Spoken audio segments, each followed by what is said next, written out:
Ultimate Spider-Man is a good Spider-Man game, but it's a great Venom game. And really, the only Venom game.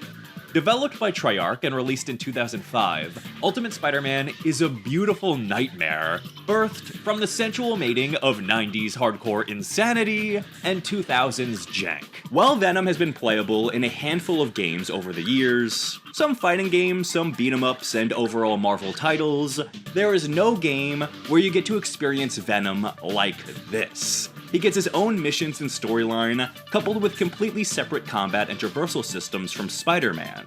Playing as Venom in the open world immediately set this game apart, but he also just gets the coolest stuff to do.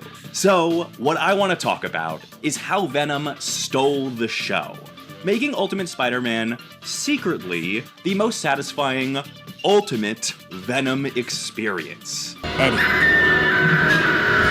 He's out there. And I don't know if I'm scared of him or for him. Total control!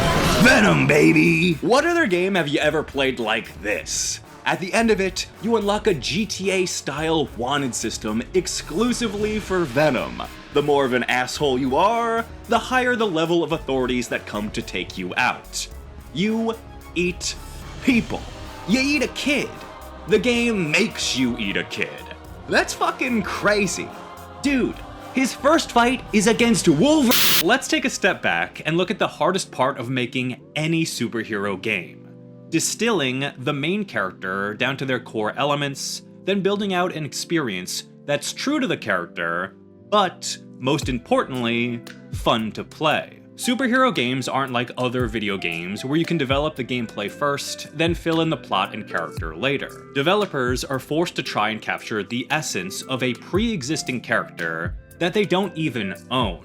The pressure can be massive. While we take playing as characters like Spider-Man and Batman for granted today, it took some trial and error to standardize their basic video game elements over the years, which were then tinkered with and improved upon as more games were developed. There's a reason people still praise Spider-Man 2 and Arkham Asylum, whereas The Amazing Spider-Man, Web of Fire, and the Batman and Robin movie game get left out of the conversation. Treyarch and Rocksteady figured out the defining elements of those characters and crafted incredibly innovative gameplay scenarios to throw them into. Years before they got locked into the Call of Duty assembly line, Treyarch was given a second crack at Spider-Man, which released just a year after their genre-defying entry. It's clear to me that their experience with Spider-Man 2, establishing a basic template for Spider-Man to then tinker with in Ultimate Spider-Man, is what gave their team the time and freedom to hone in on another iconic character and develop a brand new, unique playstyle for him. Venom could have easily just been a bulky Spider-Man in this game. No one would have batted an eye if he swung around the city on webs and just punched people slower but more powerfully than Spider-Man. That would have been the easy way out. But, as you'll see, just like they did with Spider-Man, Treyarch distilled the core elements that define Venom and built his gameplay around them. Let's start with Traversal. I'd say that's the most important part of any open-world Spider-Man game, and they nailed it. The way Venom leaps, it's too good, but so simple. You mostly get around Manhattan and Queens by Hulk jumping, but you can also use a little tentacle zip for increased maneuverability, in addition to wall crawling. You even leave behind claw marks in the buildings. They don't last more than a second, coming off a little cheesy in retrospect, but as a kid, I thought that was so cool. It's details like this that show Treyarch really cared and wanted to give players the Venom experience, especially in regard to how he plays. That really shines through in the combat, which, just like Traversal, is wholly distinct from Spider-Man. Although the combat is a bit basic, there's definitely more variety for Spider-Man if you care to learn it. I still give this game a lot of credit.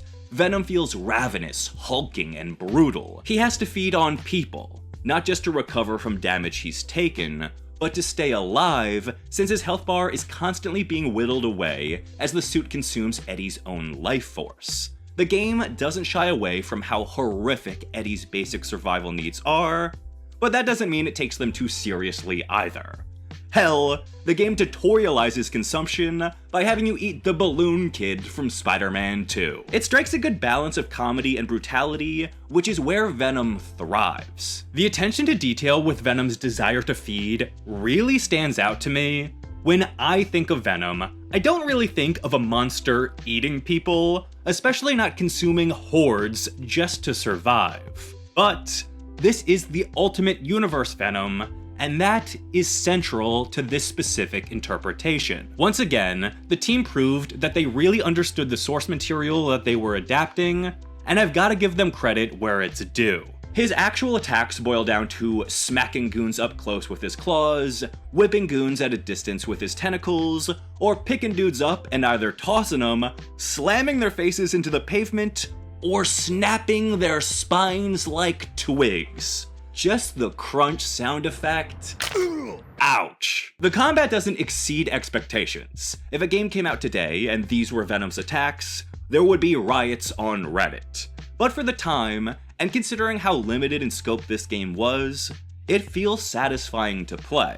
Oh, and he can pick up cars and toss them wherever he wants, even at helicopters. That sense of chaotic, unrestricted destruction is still unprecedented and would only be replicated years later by Black Suit Spider-Man in Web of Shadows. It adds to the atmosphere of playing as this out-of-control beast. A key part of the Venom experience comes from his animations and open-world character details. While traveling, Venom speaks infrequently, but when he does, it's usually just this guttural growl, or two words: feed or hunger. These little details go a long way in defining what this version of Venom is all about. He's practically a wild animal, dead set on surviving by any means necessary.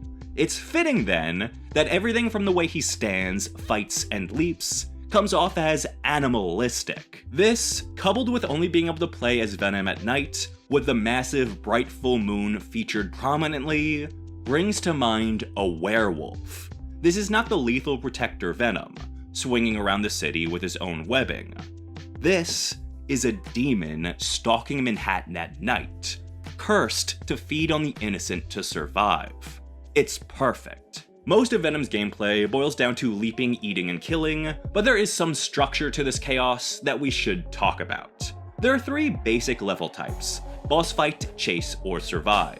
Of these three, the survive level type is unique to Venom, and the thing that's special about these is how much they take advantage of the open world. Unlike anything that Spider-Man does in this game, Venom can go anywhere in his fight against Silver Sable's mercenaries in these sprawling conflicts that involve countless innocents and blown-up cars, where Manhattan is truly a sandbox for Venom to play in. If you aren't managing your health bar appropriately by feeding on fleeing citizens, these levels can get difficult fast. The chase levels are probably the wonkiest of this bunch, particularly because of how Venom moves. Failure or success depends on the distance from the target, so if you're out of the allowed range, you lose. This is a bit of an issue for Venom, since his leap is so massive that it's easy to accidentally jump out of the range, even though you'll be closer than ever in just one more moment. It's not game-breaking wonk. I didn't even have that issue in my last playthrough, but I do remember it being the bane of my existence in the past,